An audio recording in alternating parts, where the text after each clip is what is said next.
My Digital Story, A Digital Native's Reflection on Education by Confer. A problem I have recently been made aware of is the growing gap between digital natives and digital immigrants.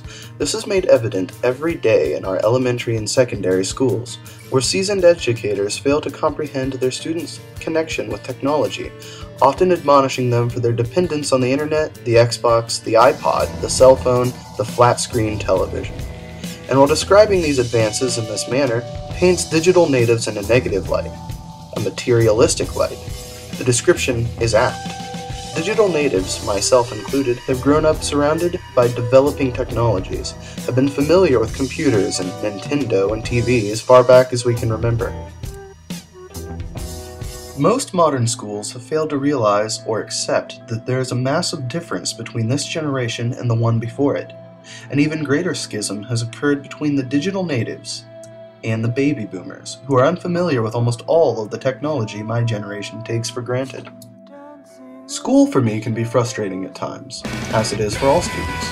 This frustration does not stem entirely from a huge workload or a juggling act. My problem often lies with the communication breakdown between my generation and those before it. I am not a man who texts in class, who wastes his time trolling the Facebook pages of companion and kin. I do not try to use these technologies in ways that distort their purpose or potential, at least when I am in an educational setting. But as a digital native, I am by birth a citizen of a matrix, designed and mapped by each new technology I come in contact with. It is this grid that causes so much discord between generations. Those outside this matrix see words like wiki and blog as gibberish.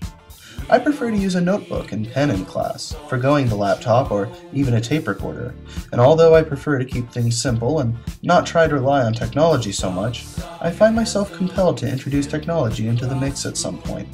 I think of ways that a computer or other innovations could make my information seeking so much faster, more convenient.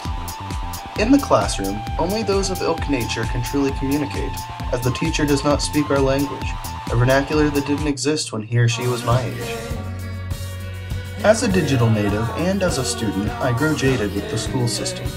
That is, its inability to accept and identify my generation as something vastly different from any before it.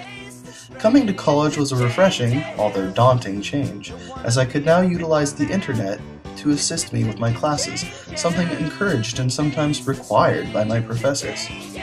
To think that using technology would be promoted and sometimes necessary in my pursuit of knowledge was difficult for me, having attended an archaic school system in a rural town for 13 years.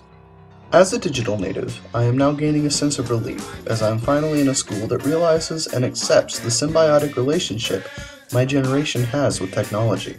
I am finally in a school that seeks to harness rather than discourage that relationship for the good of education. As a student, I feel that I can finally reach my potential.